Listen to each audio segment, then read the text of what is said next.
All right. Well, thank you again for Taydam for joining me for round 2 of our podcast. We tried this yesterday and the camera had a bit of a technical malfunction. But that's what happens when you have your first podcast, right? It happens. You know how many times this has happened to me? Yeah, probably thousands. So many times. And we'll get in why into a second. But Taydam, I think you're one of the most amazing people that I've ever met. High energy, exuberant. And I'm very jealous that you're only 22.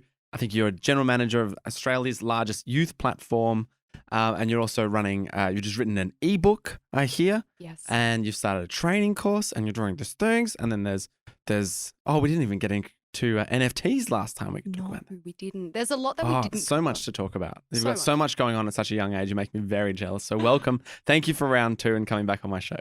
Thank you for having me. First of all, Homer, let's get this book out of the way. Thank you for having me back. When I was here last time, I had some tea with me and the amazing team back there. I remembered your peppermint. They remembered my peppermint tea, so I'm all set, ready to go. A lot more hyper, energized. It's not 6 o'clock yet, so I'm not sleeping. You turn into a pumpkin at 6 o'clock normally, do you? Yeah, I'm turning into my lunch today. It's like a very early Cinderella. It is. It is. No, but the pumpkin, salt, pepper, ovened. Oh, it's amazing. Been cooking? Yeah. Yeah, that was my lunch today. Very lunch at 3 o'clock. So, yeah. But a lot's going on, Henry. A lot's going on. Well, tell me about your ebook. Let's get into that. And how's that going? So have you started the release? I've seen you on Instagram. You've kind of started to put out there. Have you had much traction so far? What's been the interest? What's been going on? So What's the first couple of days been like? It's done, and I'm actually building a list of people who want it. Okay. So I haven't actually released it to the public. All right, yeah. It's more of a exclusive launch. Oh. So I've been warning my audience. I've been sharing, and the ebook itself, for those that don't know what it's about, it's all things social media, confidence, speaking, how to communicate to your audience. It's for all people in terms of whether you want to grow a personal brand or just execute your business using social media. So it's got a lot in it. I basically condensed 2 years of knowledge into this ebook. It took me about 8 months. And when I started the course, I wanted an ebook to go with it. I didn't want to just do a course and no ebook. I wanted an ebook to be able to send to people who, might be unsure. Do I do this or not? And that's what the ebook's for. So I send it to people who are interested and they just want to know a little bit more. Yeah. By the time they're done reading it, then that's it. We start their journey. So I've been lucky enough so I play V Rising, a computer game with I know you do. Your boyfriend George. I know you do. And in the background, you were hosting one of your courses. And oh, what? Yeah, so you had a free session? I got a free session. You didn't. And so to be honest, we were trying to kill some boss, but I was far more interested in your course actually. Yeah. And I think one of the things that I really enjoyed about it was that to give it a go and to put themselves out there and to try and remove some of the barriers, because there's obviously a huge amount of pressure when it comes to social media, and trying to communicate with a wider audience and share what you're all about and share who you are. That also comes with a lot of judgment. So what kind of advice would you give to, say, younger people in terms of playing with social media? Playing with social media, I love that. It's all play. If you're not enjoying content creation, there's a problem. So what inspired me originally actually to do this was I was at a table with some women and a lot of people around me at the time, they were complaining. They weren't really happy with their social media. They would get really upset that they didn't get that perfect photo. And here I am on the other side of the table like, oh my God, I'm loving social media. It's so much fun. And I was wondering, why did I love it so much? And why is my life so amazing with social media, but everyone else is just hating it? Like mental health is terrible. And it's because of a few things. And I think my advice for those who want to enter the game or who are in the social media realm and they want to use it, for good or to grow a business or, maybe they're, into music or they want to be a rapper, podcast, what you're doing right now. My advice to them is personal development and being able to overcome deep stuff. Because if you're not really confident, your audience is going to know. Yeah. If you're not writing long captions, if you're only posting photos, if you don't use your stories to communicate to your audience, that's not real confidence. That's just, basic. That's interesting because all the people you just mentioned, they all have a particular purpose. Rappers or artists or anyone. You could be a nurse and have an amazing social media account. Yeah, right. You could be a doctor. You could be a lawyer. You could be a dentist. Maybe not a tax lawyer. You could be a tax lawyer and deliver No your one needs to know messages. And that's the thing. It's like, Yeah. Okay. you know, and touching back on that, it's your lifestyle. If you love your lifestyle, show it on social media, because that's all it is. Do you think there's any kind of harm that comes from that as well? Do you think in terms of like sharing and including everyone? Yes. And how would you kind of avoid that? Because it's when you kind of look at your friends, I suppose, and who are posting things that are all fabulous and amazing, and you don't see it's always positive. Everything's always positive. And then when you look at, say, potentially your life and you go, well, not everything about my life is positive, so I must be having a terrible life. What kind of advice would you give around that as well? So 2 things. First thing is relatability. Even the terrible of the most terrible things can be relatable. If you're waking up early, your kids are waking you up and you've got to take them to school and you're leaving the house in a jumpsuit and trackies and, these moments are relatable. Yeah, okay. Share it. If you're in the car and you're tired and you've just dropped them off, get your phone out, share it. It doesn't matter. And that's the thing. It's like if you're only sharing the same margarita in the same bikini on the same island for every 3 days, I see the same photo, you're just going to be that pretty girl to me. Like, you're beautiful. And same with guys. Look, materialism is part of, it's not confidence, right? Confidence is the ability to do something regardless of the outcome. That's what real confidence is. So my advice for those people who are always showing the good, that's not good, because you need to be showing the 10% of who you are. And I'm sure 10% of who you are isn't always happy all the time.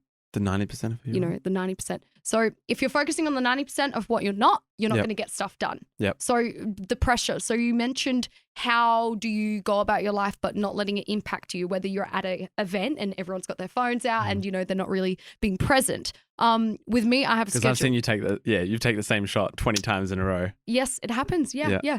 I have a schedule and I follow my social media schedule, and that schedule is the time where I create the content. Right.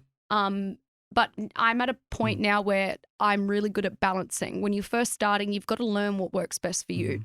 And I guess my advice is, 1, start sharing everything, sharing the good, the bad, the ugly, all of it. And my second thing is, for it to not impact you, you've got to have boundaries, social media boundaries. As soon as you post, you put your phone down, you do your nighttime routine, you go away, you check it tomorrow morning, right? If you're, if you're stuck in this whole likes game, that's another thing that I mentioned last time with you. If you're only posting for likes, you're in trouble. If you're only posting for attention, only through the use of images and that's it. Yeah. You're not really communicating clearly. There's no value, there's no relatability, there's no deep connection. It's only numbers. Well, I see a massive opportunity for politicians and our leaders to connect, obviously, through social media. But that is not the case, right? Really, I think the only person who does well is the guy who eats lots of Milo. Is in federal parliament, he just smashes Milo every single day. But I feel like I'm a local government politician at City of Burnside Council, and I very rarely post what I'm doing. But I even see people who post a lot and they don't really get it right either. So what if you were trying to give advice to, say, a politician to improve their social media presence, what would you suggest? The power in storytelling. Okay. So, look, Henry, you've got a Maybe lot we're not of stories. good at telling stories. Huh? Well, that's what I'm here for. Do my course. So the power in storytelling. So everybody has a story, whether it's your upbringing, your childhood, to your, young youthful years, all the way to your career kind of years. Everyone has a story. Yeah. And for you in particular, who is interested in becoming a politician, you've just got to do the same thing as what you usually do every day. You just share and tell the truth. It's storytelling. So if you've done remarkable things in the past, old content can be new content. Old stories can be, brought back to life. Okay. Do you know what I mean? So it's recycling things. So, the amazing stuff that you did at Kangaroo Island, that's story. That's a story. Yeah, yeah. Everything that you've ever done can be turned into content, right? And it's not like you're going out of your way to create things that have never happened, or you're forcing yourself to create stuff that you don't want to do. No, you're actually looking back at the past, you're reflecting you're picking what you like, And then that's what you put on your social media. So it's just my advice is the power in storytelling. Yeah, amazing. And I think another aspect that comes into that is politicians particularly need to be feeling, I think they need to feel so polished and pristine and without error. And they turn themselves into these gods almost. Yeah. That as soon as, like Captain Cook when he went to Hawaii, and then they thought he was a god, and then I think he cut himself, so they ate him because they realized he wasn't all that he'd made up to be. I think Did they eat him? Yeah. I never knew that. Yeah, they ate him. They ate Captain Cook. Yeah. Why isn't this said out there? I didn't know this. I learned that at school. I've been around for 23 years and I've only just heard that. We learn every day. Oh my God. There you go. There's your next storytelling. That's my next story. Yeah, that's the next reel coming soon, guys. Yeah. And then because they were taking, it's a whole fascinating thing. But wow. It was kind of like the idea of building yourself up into a god, being a politician, that you can never make a mistake, that you have to answer everything, that everything's so polished. And I think that really lets them down. So potentially social media is a way to let people in a little bit more. Yeah, it's all connection, relatability, and motivation. So if you love your life, you love your lifestyle, and you're willing to share, look, it's like riding a bike. Speaking's like riding a bike. No one are really born hard. Presenters. No. Oh, that's what. No one is born a presenter. Presenters are made. Yeah. That's it. And same with politics, same with anything in life. It's practice makes perfect. To this day, I've been in social media for properly 1.7, 1.5 years now. Really? Right? Is that all? Yeah. In terms of really using it the way I speak of it now. Yeah. 2 years ago, it was just pretty photos, small caption, not using any of the tools that Instagram has. And that's not, you don't know what you don't know. So with politics, with people who are in a, I guess, corporate world, finance, CEOs, you can still share and be bubbly and be charismatic. And it's enthusiasm. I mean, you could be a dishwasher or you can be a enthusiastic dishwasher. Which one are you going to be? Yeah, absolutely. You can make a whole thing on dishwashing, right? Yeah, and I can relate to that. I've got a story. So I was a news writer and announcer at Fresh 92.7, and that's where I started to use my voice. That was my first internship that allowed me to be in a room full of other journos. It was just amazing, and it was once a week. Every Thursday, I'd rock up to my drive shift, and that's when I was a news writer and announcer. Like, that's how I learned, and I got it in like 7 weeks. But I still did the whole. And it was live. You know what I mean? Like, I did that a few times and it got me in trouble. Like, I've been in trouble for these things because it's, it's professional. You can't do that. Yeah. However, did it stop me from doing anything else? No. Yeah. And that's the thing. If you're going to make a mistake in your speaking, or are you going to let that stop you? No. I think so many people have that little voice in their heads that tell them not to do something. 100%. And there's generally never a voice saying, yeah, do it. It's going to be fine. You really have to work hard at that second mind frame. And so, and that really does hold you back. And I think confidence is a massive thing. Huge. Like, if I could do something as a politician through that process throughout my life to give people more confidence in themselves so they can actually go and achieve that.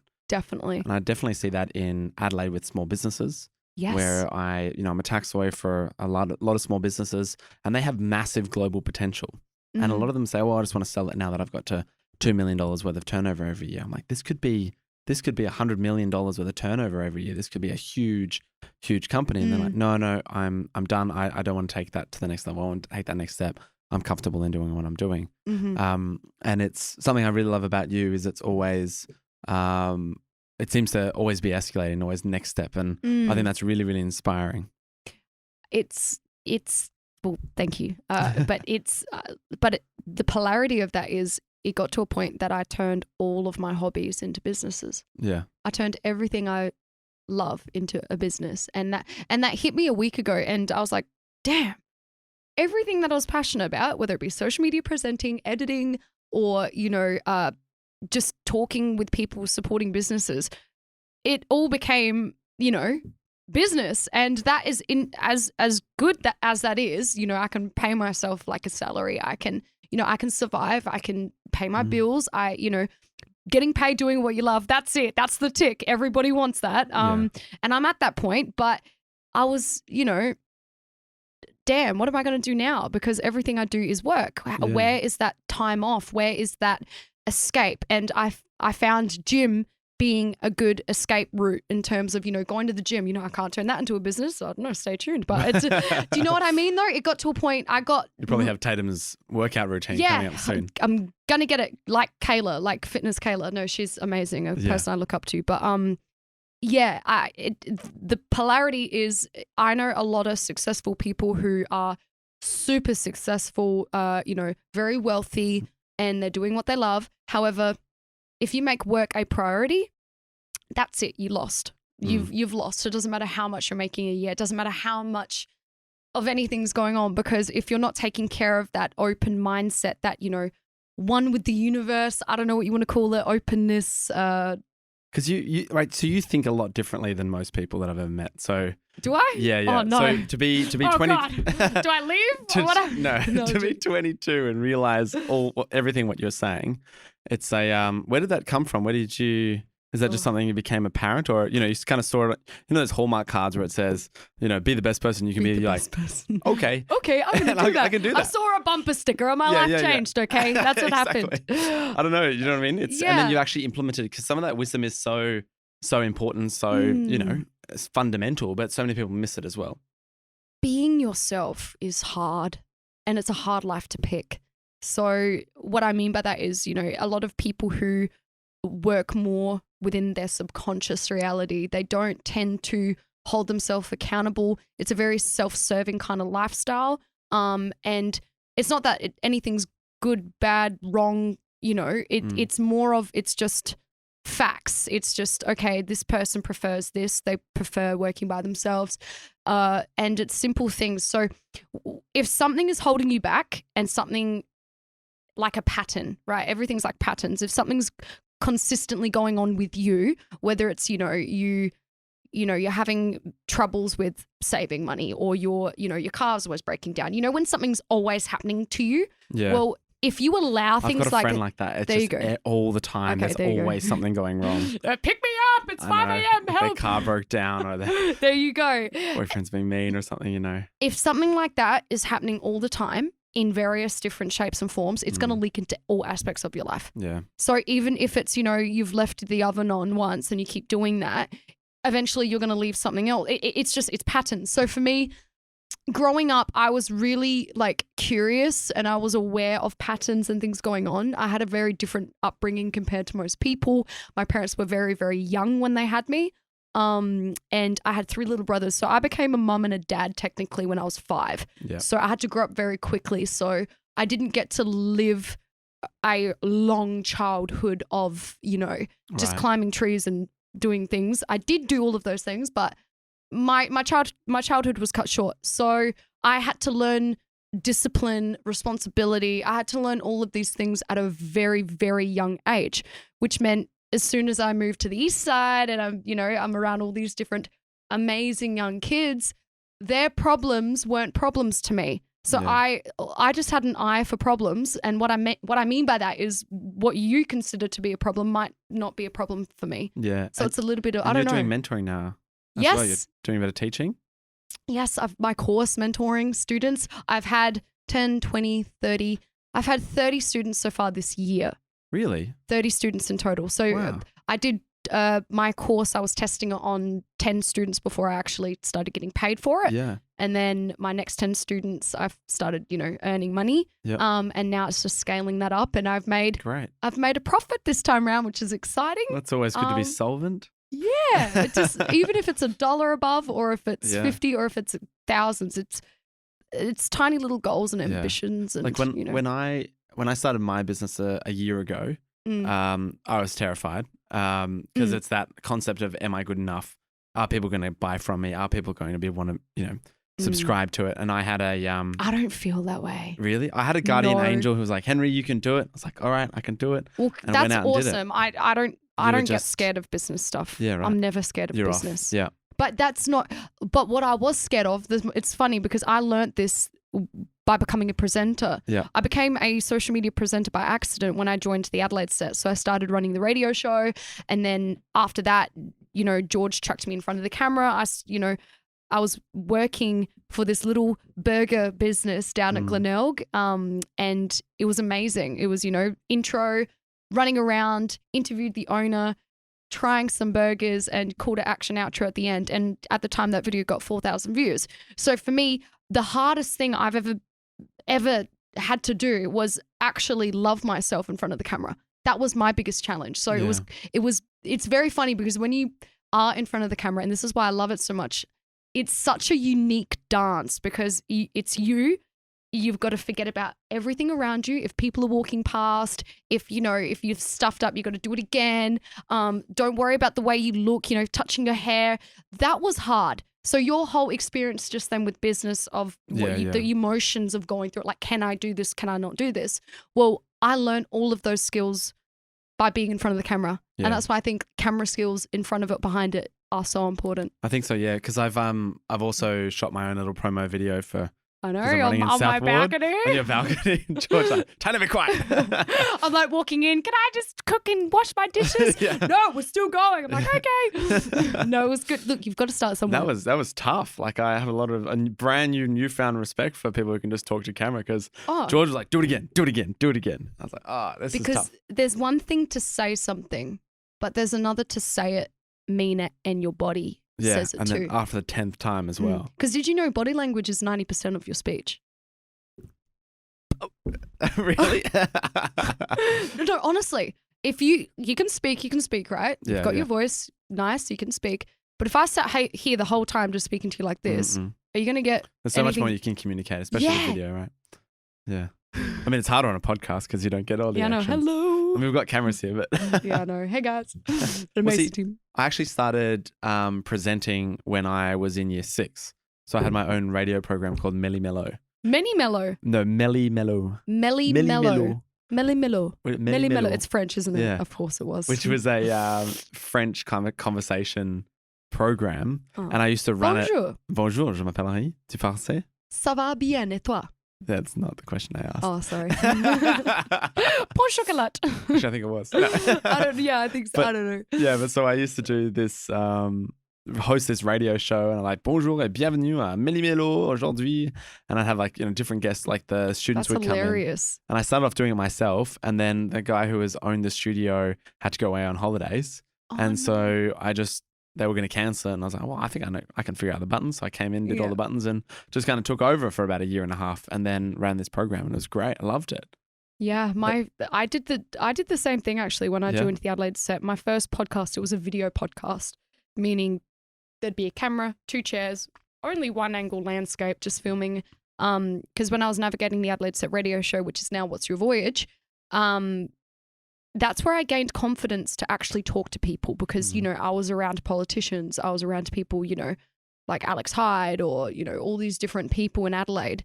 And I started to get confident because at first it's scary. As a first year journalism student in 2020, I was scared. It's like, oh my God, I'm with this big person. And important people. But when you talk to them, they're just normal people. Yeah. It doesn't matter. It's not, you could be a garbage man for all I care, or you could be the prime minister of the world. And at the end of it, when you actually know how to carry yourself in a conversation, it doesn't matter. No. It does not matter. Easy. Matter. You live in, so I understand that when you were younger, you used to travel around quite a bit. You moved a lot. I did. And now you're living in Adelaide City. Mm-hmm. How are you finding that, living in the city? Well, hence your podcast, all about Adelaide. Look, growing up, I didn't really like Adelaide that much. But as an adult, I love it.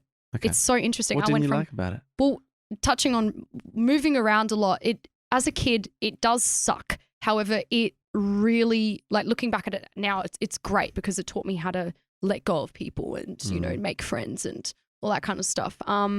But moving around, I've lived all over South Australia. So I've lived in Whyalla for a couple of years. I lived in Mount Gambier for a couple of years. And all of this was going on by the time I was like 8. So I've been to 5 different primary schools by the time I was 10 and finally settled in the eastern suburbs. I went to McGill Primary School and that was from year 4 to year 7. So that was the longest I've ever been at a primary school. But really 3 years? Yeah, that was the longest I've ever been in a primary school. But then my high school was amazing. I stayed at the one, thank God. I stayed at the one high school. I went to Marriotteville High. Shout out Marriotteville. I loved Marriotteville and I got in through music. And touching on living in the city, I love living in the city. It's fun. It's bustling. The reason why I decided to move to the city was for fun. when COVID hit in 2020. And then, my journey kind of started as a presenter and hence where I'm at now.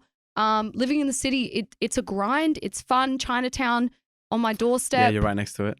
Oh, it's fun. If you just want to live. Traffic's a bit chaotic over there. It's not that bad. Come trying to on. get here It's today, not that. there's Look, we're people not New running York across the City. road. Oh my God. I'm walking here. I don't know. That doesn't happen here. It's more like, get out of the way. And people just keep walking like, and then no one They says stop anything. and go back. You're like, no, keep going that way. It's not like England, the Beatles walking down the street. No, living in the city it really was a sophisticated choice. Oh. And what I mean by sophisticated, it's fun. It's enjoyable. Like I walk through the city and I've got my I've got a Hanes go woohoo all the time. Cigars. Oh my God. No, Yeah, you're in no comment. In terms of that, it's like I feel like I'm in a movie. Like I'm listening to my earpod things and. Have you lived in any other major cities or spent some time there? No. I've funny this during every new school year from year 8 onwards. No, from year 7 onwards. I would never be in Adelaide for summer. I would always be in Queensland. Yeah. So love Queensland. I took a gap year. I worked, saved, and travelled during 2019. I finished school in 2018, and I went and travelled Europe. Like I went everywhere. So I went to Barcelona, Spain, France, all over France. Paris, I went to England, Scotland, London. I did all of that and that was fun. But living Adelaide. Yeah, because a lot of our young talent is moving. And say someone in social media. Would you ever consider moving to Sydney or to Melbourne away from Adelaide? I know you have the Adelaide set. Yeah. And potentially the Australia set. Oh, we can go anywhere with those. Yeah. We can go anywhere. And so have you, I have no doubt, but have you thought about moving to a different city and why would you do it? Or why do you think people do that? Well, move away from Adelaide. First, you know how many times this year I've been told to leave Adelaide? Oh, really? Every single person who I meet. Let me tell you to stay. No, and I don't mean from Adelaideans. I mean from people in Queensland, Gold Coast people, Sydney people, Melbourne people. Anytime I meet people outside, interstate networking, they all tell me to leave. You can reach for the stars. I got offered a job in LA this year. Isn't that sad? It's pretty sad. Go to Sydney and then you can reach the stars. Mate, do you know what it's like to rent in Sydney? Like, hello? Like, oh my God. No. You'd be sleeping under them. Yeah, I'd be in a really crappy suburb in Sydney. Cool. I can walk and see the bridge and take good photos. But like, no. Look, I love Adelaide because of it's just well balanced. It's beautiful. It's a hidden gem. It's named after a woman. That's a really cool fact. But the amount of networking that I do and people telling me that I should leave, it happens so much. Right. All the time. And do they tell you why? Because there's more opportunity somewhere. Is that their perception? Oh, just get out of Adelaide. And it's like, I'm like, well, why? And just get out. There's nothing there. And it's just surface level. It's just they don't know what they don't know. They haven't spent enough time here. And that's fine. And I don't mind. When people say that, I'm like, no worries. Like I love it. I love it here. Why do you think they do say that? Is it they just don't see the opportunities Marketing. here, or we don't have marketing. that big push? Yeah. Marketing. And it's not just a big push of marketing. It's just the density. People are saturated. The other states have been saturated. Like if you look at the housing market at the moment, this is what the prices should be for Adelaide, but they haven't been. Yeah. Things have been so, cheap. Right. Yeah. But now it's like, since what's people going just realizing on, that people are waking up a little bit. But look, it's a lifestyle choice. And I think a lot of people, it depends on how fast they ask a question versus how long it takes for them to answer. It depends on who I'm talking to. I think there's many reasons as to why people say that. But I think the number one reason is because of marketing. And it's been designed that way. Why? It's been designed that way. And there's a whole historical thing that I can get into with Colonel Light and what he actually designed Adelaide for and why. And, it's designed that way. Yeah, absolutely. I mean, so I grew up in Canberra, which is a very small, it feels like a country town. And there was 300,000 people at the time that I was living there. And there's heaps to do. You could go sailing or rowing or do archery or shooting or anything you wanted to do, or horse riding. There's paddocks everywhere. I used to have. That's so good. I love horse riding. We had I used so to have many a horses. draft horse called Daryl the Barrel. My horse was called Frangipani. Frangipani, really? Frangipani. And she was a white Palomino pony. Oh, love And Palominos. when I was born, she was like my birth gift, and she died when I was in year 10. Oh no. But we've had, my grandparents. Did you take the horse with you as you traveled? Oh no, because you stayed at No, Maryville. my grandparents on both sides never moved. Right, okay. So, sure. and I kept the lived, horse. so we kept it at my grandma's, my mum's, they're right. Scottish and English background. They've got a massive paddock. We had chickens, turtles, horses, rabbits. We've had everything. Like, I had a really good childhood when like it a came whole to animals. menagerie growing up. I've had every animal. I had a pony for like the first, 16 years of my life. Did you have a dog? I had dogs, yes. Cats? No cat. Oh, yeah. I've had cats. I've had cats. Mice. I had a mouse once. I had a water dragon. No, I've never had a mouse. I've got an axolotl. Frogs. We had, Axolotl. It's in my Axolotl. house right now. Yeah. And they last for years, those things. Yeah. Yeah. It always just comes when I'm at your house, and then they come over and just kind of look It's at the. and it just stares at you Just like. looks at you. No, it's getting bigger now, which means we need to get a bigger tank, but it's still a baby. Yep. But they last for years. Like, they can get massive, Yeah. and it looks like a dragon. Have you seen How to Train a Dragon? Yeah. Isn't there what's some the mythical- name? What's the dragon? Toothless. Called? Toothless. I had a cat called Toothless. Toothless. Yeah, and I trained this cat to jump through my arms, high five, like sit. I really wanted a dog, so it would fetch. It was amazing. Yeah, that's really cool. I know You can cats train usually cats. hate me, honestly. Hmm. Dogs, I'm more of a dog person because I get a lot of love from dogs. Yeah. Whereas cats are just very, I'm in ancient Egypt still. Screw you. I think they're basically the only animal that's domesticated us. Yeah, honestly, it meow. You feed it, meow. You It's take this it, annoying scream. meow. They've learned to meow at the same frequency as a baby's cry, so that we're more likely to give it food. So manipulative. See what I mean? Dodgy. Cats, dodgy. Freaking cats. I love cats. Love cats. But I used to foster care kittens. Speaking actually, about cats, oh, did you? You used to foster care them? for the RSPCA, yeah. That's cool. Yeah, so they come in these little beans, and you kind of watch them grow, fatten them up to be a kilo, and then you send them back to the RSPCA to get desexed.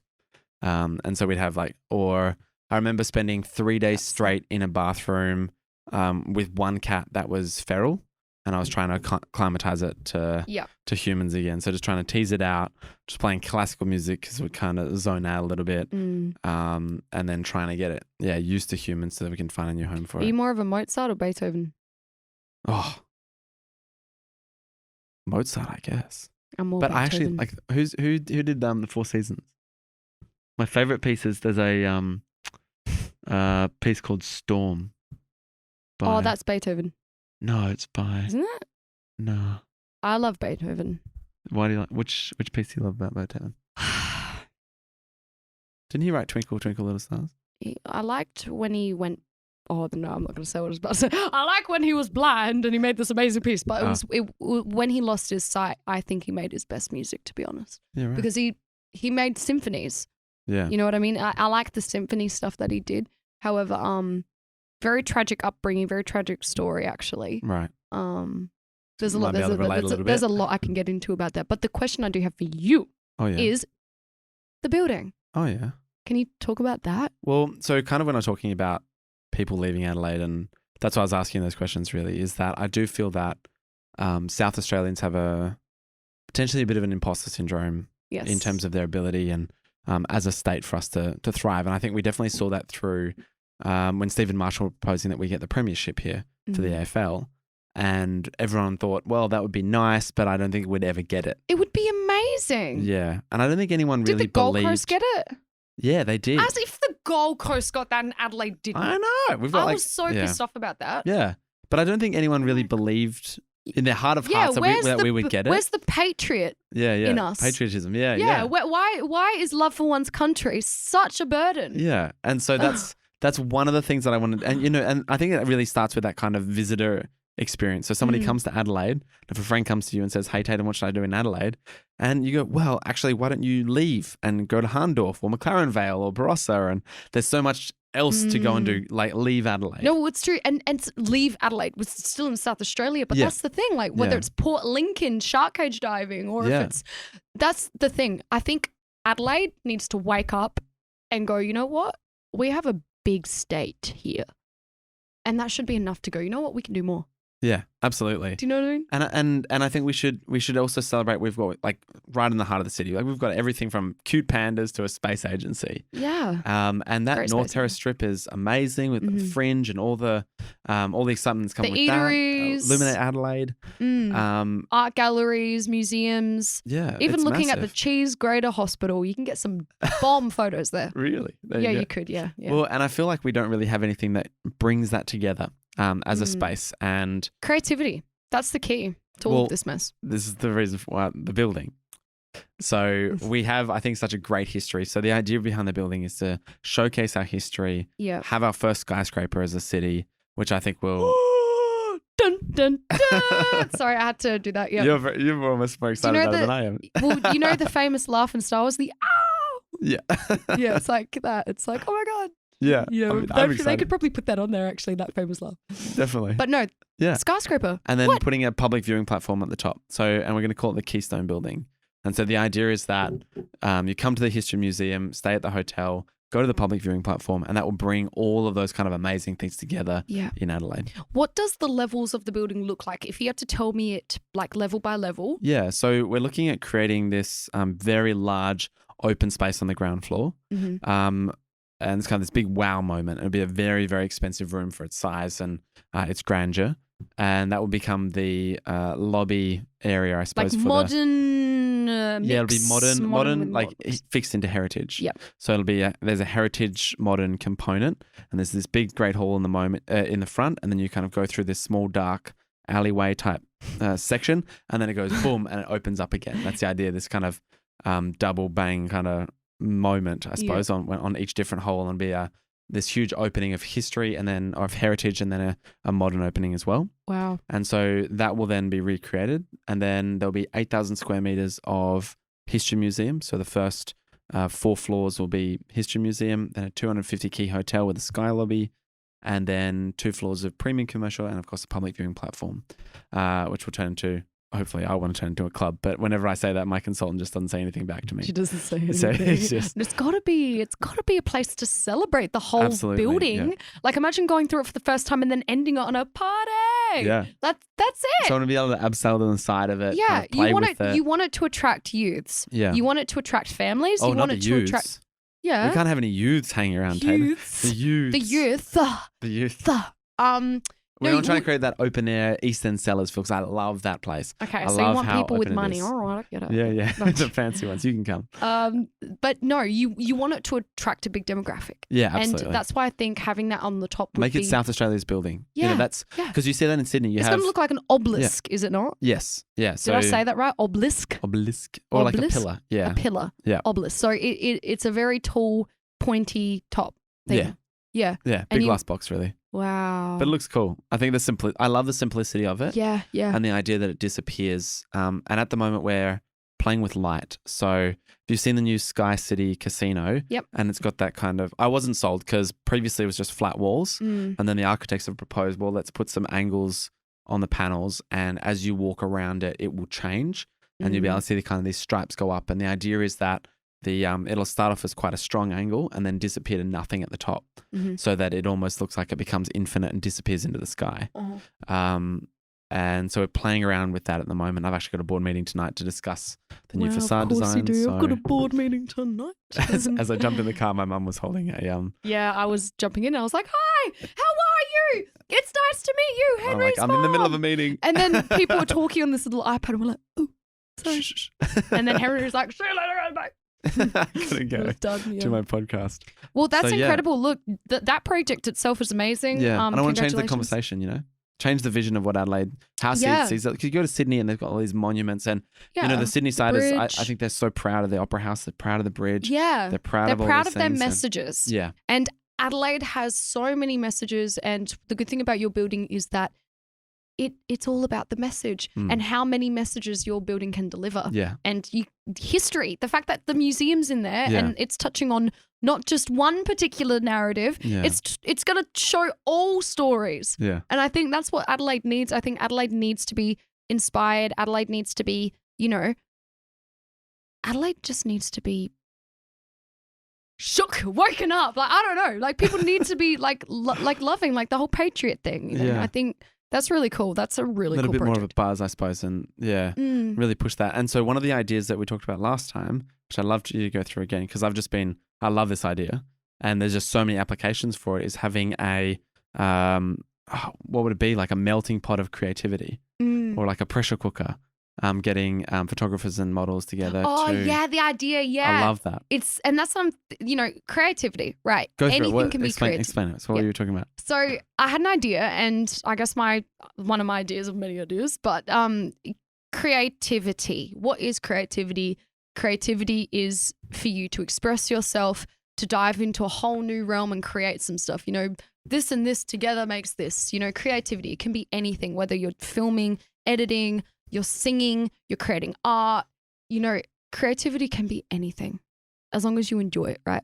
And sometimes you don't want to enjoy it, especially if you turn them all into businesses. Yeah. But, it's creativity. And I think creativity is the secret to a lot in life, because when you're sucked in, I guess, the whole corporate ladder and you're not enjoying what you're doing, maybe you've got a dream and you put it on the back burner. Look, we all need to make an income. We all need to pay our bills. That's fair enough. But if you're not expressing yourself in some way, shape or form, it can lead to a very miserable life. It can lead to coulda, shoulda, woulda, someday, one day. And then you get those people who are awake to their dreams and things like that, but they believe in the whole grass is greener on the other side mentality, which means they're never going to get there. So they're like the future version of that. So to be well balanced, look, you try to be balanced. I don't believe balance does exist though. Right. But you want balance. You want something like whoops, my mic just hit me. Creativity. The idea is that, you get like models, photographers. Here's like a creativity concept for you. So you've got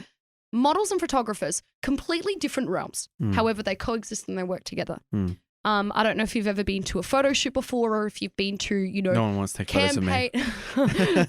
It's not what your mum was telling me. You've models and photographers. So model shoot.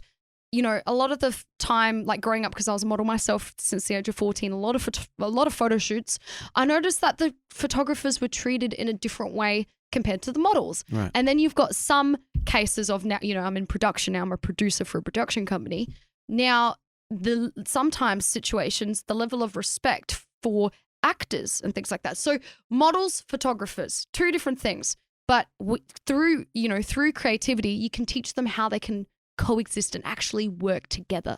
So, you've got, let's say, like a workshop, 2-day workshop or something, and you've got 5 different stations, 5 different photography kind of stations, black and white, portrait. You've got, a high-end fashion, maybe basics, and an outside one. So, and, models go through it. Photographers go through it with them taking photos of people. Obstacle course. It's like an obstacle course, but for creativity. Yeah, it's amazing. And then, simple basics, here's a Polaroid camera. The models that are sitting down doing nothing, go up to them and ask them, hey, do you want your photo taken? It's simple, basic skills like that. The only thing that's stopping a lot of people from buying and investing in a camera, despite the price, it's the fact of, if I get this, what am I going to take photos of? It's insecurities. Like, come on, like you don't have enough energy or, you don't have the confidence to go up to someone and, can I take your photo? And that can be all the way down to a simple message. So creativity. Yeah. Right? You can create so many workable ways to give people confidence. They learn skills. Some of them may have never taken photos before in their life. They're done with the whole thing. They buy a package. It's their first portfolio. They start sending it off to clients and things like that. Yeah. And same with a model. If you've never modeled before and you don't, you're not used to being in front of camera and you're learning, you've done 5 different obstacle courses, like you said. And then by the time you're done, you have a whole portfolio. And so, do you know what I mean? Absolutely. So when I was thinking of this, I've been thinking about this over the last couple of days. Oh, you have? Yeah, absolutely. And you can actually turn that into essentially a creativity festival for a particular thing. So not only have models and photographers, but have photoshoppers, lighting, all this type of stuff. And then as you produce a photo and as it gets added with a tag of whoever has touched it. And so essentially the idea would be you kind of put yourself out there and then you don't necessarily turn it into a competition, but every photo that you touch, or whether you're a photographer or whatever, you have a part in it, and you'll be able to track that throughout the day of every model that you, Everyone and you wins. send it off to Photoshopper or whatever it is like that. And then you go through and you come out with this massive portfolio, and it's just this kind of festival of creativity. A festival of creativity. And you can, it's like pick your path. Which one do you want to be? Do it at the festival center, or do you want to do the whole thing as a model? Do you want to do the whole thing as a videographer? Do you want to do the whole thing as a director? Do you want to do the whole thing as this? And every single creative person gets to go through all of it. And you basically say, hey, do you want to come help me do this? I need a model for this. Hey, you look great. So you can actually have, fashion designers and set constructors and lighting. Every creativity, it's a creativity event. It's absolutely. It's a creator event. And you could create a world-focused creativity-like event, because I don't think this is nowhere. And it's kind of that free form. You'd have facilitators that would help people along if they're struggling or feeling isolated or whatever. Yeah. But you book in, you get some of the great creators, and off you go and see what comes out of it. I think people would just love to see that. I can imagine you running around telling people stories. I'll be in my section. Social media presenters, unite. Let's go. Come here. Yep. Let me socially present you. Yep, I'll get you ready. Let's go. My university lecturer's just watching me on the inside like, yeah, exactly. What is she doing? And you could do that kind of concept, this kind of hackathon concept with so many other different things. And you can actually become the creative capital of the world by creating those spaces. And that's what I'm saying. Like a lot of people that's something council can actually facilitate. Oh, okay. Well, I'll go. I mean, it's now Henry Davis's advice. I'm on the proposal. I'm halfway through. Sorry, no, it's okay. No, but as, it's a lot of people, like going back to what you said before, mindset therapy, mindset. You've got your mindset, and a lot of people who, whether they're too afraid to jump, look, it's Australia, it's not Hollywood. Hollywood conquered the whole movie realm. But, Australian productions, there's a lot that can happen here. We can do stuff here. That shouldn't stop us from doing stuff. But the whole keeping people here aspect, look, it's the whole, the grass is going to be greener in England. It's going to be greener in America. No, your life doesn't change, right? You're always at this point. You're never actually going to get there. What's next, So I guess the whole mindset thing for young creators or people who, the whole, hallelujah, the lights have come up and they want to go after their dreams.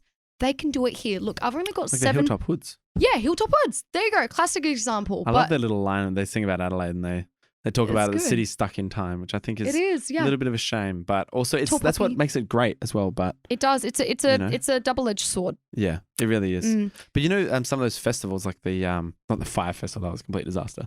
What's the one they do it in the desert, and they just kind of make this whole town out of nothing, and it just appears? Do you know what I'm talking about? The American one. Yeah. Oh, not anyone know what it's called? Not Tomorrowland. No. What's it called? My youth are going to be so mad at me.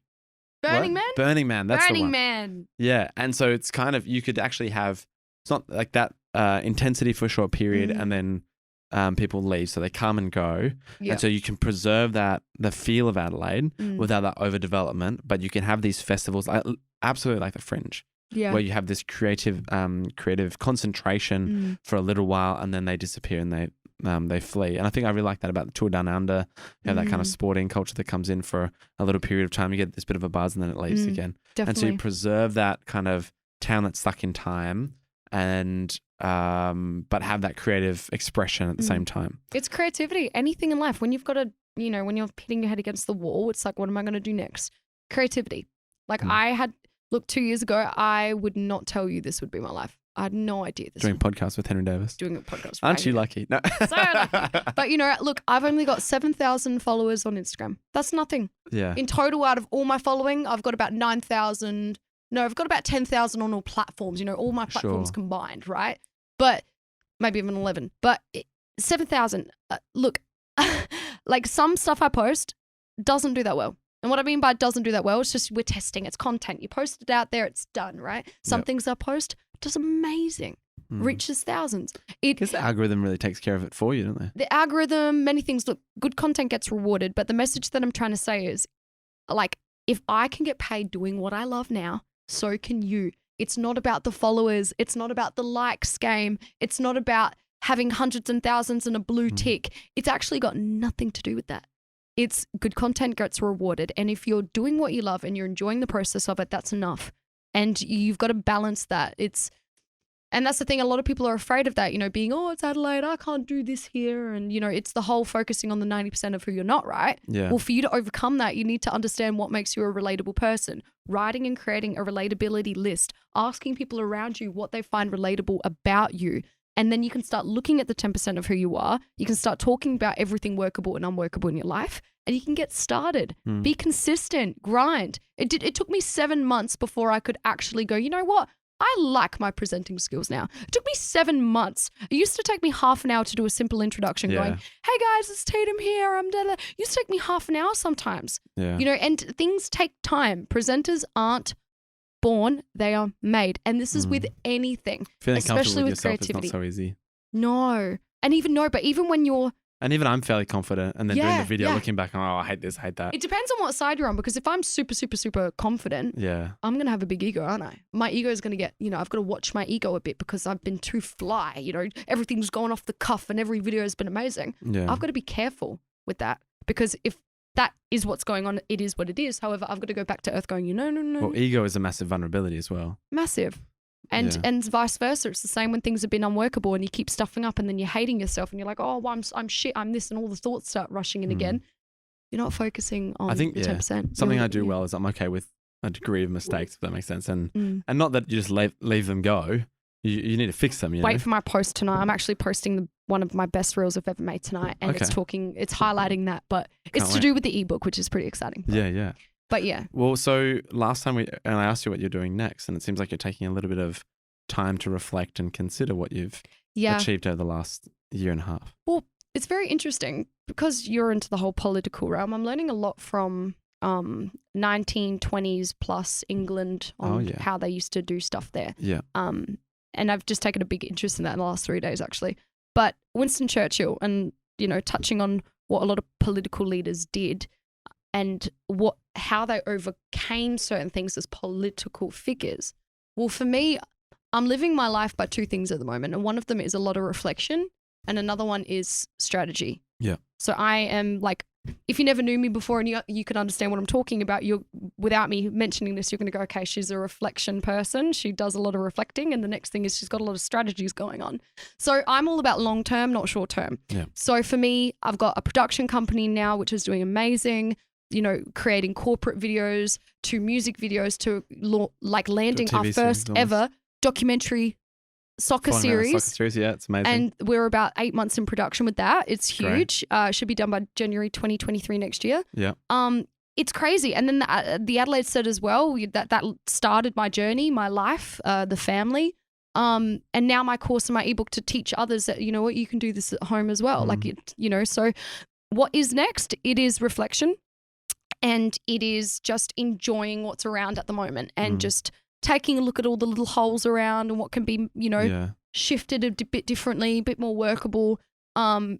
Because normal Taydam will keep going. Trust me. You give me an idea, I am the yes girl. I will we've got this take action. creativity festival to run. Oh no, that's now in my mind too, and I'm going to write that down. I don't stop. So for me, I've got to be very careful. And like we said with the whole, you're into star signs at the moment. You're learning about astrology and you're looking in. You're testing fundamentals. The world's first form of science. So intuition, your intuitiveness. How intuitive are you? Your intuition. So at the moment, I need to take care of my intuition. I need to reflect. And what I do is by just looking at everything, becoming present. It's very simple, but it's hard to do that, especially if you're someone like me who can keep going doing stuff. Yeah. But if I keep going doing stuff, then I might not be able to work everything around me as efficiently and effectively. So everyone has a little bit of knowledge or something that they learnt over their life that they go, this is just gold. This is it. And no one ever listens to it. So I've got... What's yours? I know mine. Mine is about understanding how people communicate, that it's not a left and right system of politics. That's a fallacy and doesn't really work. Well, it's 3. Oh, okay. So there's 3 different voices being... I was the 4th voice. you're a whole other... I'm a whole other fish. You can't even... I don't even know which group I belong to. So conservatism, which looks at civilization versus barbarism. Libertarians, which look at freedom versus tyranny. And progressives, which look at oppressor versus oppressee. And... I'm a mixture of the first two. Yeah, that's right. Yeah, so yeah, that's right. I think you and George would probably be A conservative mixture. libertarian. Yeah, it's like a mix. And it's how you view the world and looking at and what that's really been able to help me do is to understand a much broader group of people, particularly say more progressive people who will frame things in a particular way. And so sometimes it can be confusing to understand why somebody might be offended by something and then somebody else isn't. And being able to understand which political language and which spectrum or lens we talked about in theory of knowledge or in philosophy, what lens do they look at the world with? That's been a really helpful way for me to be able to communicate with a brand new set of people that I've never been able to. That's really cool. You know, that I normally would find, you know, we might get into. It conflict or not conflict, but it's just difference of opinion. Yeah. And, you know, when was it, you know, bad to have that? Yeah, you know, absolutely. so in terms of relating to you and what you just said, mine's a bit different. Mine's a little bit more self-serving in a sense. You know, I was an atheist for the first like 20 years of my life. And then since then I'm just open to new possibilities of things, you know, something greater than me is definitely out there. Great. You know, that's how I put it. Yeah, I believe in something greater than myself. Yeah, that's how I say. But mine was, I was little and I created a story in my head that I have to be the perfect older sister in order for my brothers to have someone to look up to. Right. And that was my story for years. So if I'm trying to be the perfect older sister, that only lasted me so long, because by the time I was 20, I was like, oh my God, like this, I can't do this anymore, because if I'm trying to be perfect, I'm justifying myself in order to be right, and I'm not trusting anyone around me. So that was mine. And then, but that got me, that's all action. It's just action. So yours was to let go of the idea of being the perfect older sister. Yeah. Let go of imperfection. Or embrace imperfection. Letting go of it and embracing at the same time. Yeah. But that was my biggest battle. But that taught me how to create boundaries and discipline for myself. Well, be happy with yourself, I think. Yeah, it's a very self thing. Mine was a very self kind of, and it's not selfish that everybody has a role to play in my life. Yeah. But my biggest thing, because look, you put me in a room, I can talk to anyone. You know, all my skills and who I am as a person is already there. Yeah. It's just what's there for myself. I think you're highly intrigued with people and what they're doing and where they're going. And I love people. No matter the background. People. That's I'm one of the things I love about you. Yeah. So when my mum enrolled me into a French school, and I used to wag a lot because we used to do these spelling tests, and they would read out a passage in a book. And I was getting like -40, and they would just stop at -40. They wouldn't keep going more negative than that, because that's how many errors there were. And you're trying to get, 18, 19, 20 at, and so failed school, skipped a lot of school, went to Parliament House, and every now and again, Mum used to feel guilty and used to make me go to Senate estimates. And so that's how I got into politics, because I went there and I was watching these politicians, and it wasn't the question time where they were yelling at each other and had, they were tearing shreds off each other. I think the thing that I respected the most was in the Senate. There was two politicians that were sitting at the dispatch box, and they were talking about small changes to legislation that was going to have a massive impact. And they were saying, oh, well, let's change the wording of this. Or, oh, I don't agree with that. Okay, well, can you compromise on this?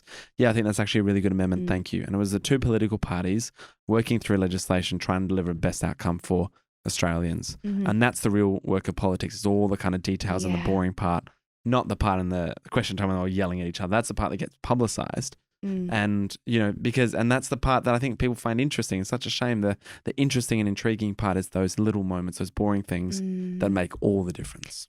And that's it. Like with the political leaders that I talk to, with the go. with the leaders that I talk to, despite who they are and what they're saying, when they do mention something like that, like the small things, it's huge. I have mind-blowing moments, and I'm instantly like, this could be content. People, your content Bible is your lifestyle. Yeah. You pick a part, you put it into keywords, you make a content list, you create the stuff that you enjoy that's it's relatable. And you just have fun with it, and you keep going until stuff starts picking up and you can see what the people want from you. And that's the same with politics. And whatever your whole policies are, and how far you want to go, what you want to do. Yeah. I think with the new world, there's always a new world.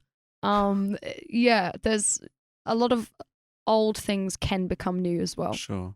Well, I think your perspective of the world is fascinating. and the way that you look at sharing your stories and other people's stories. And that's what you do so well.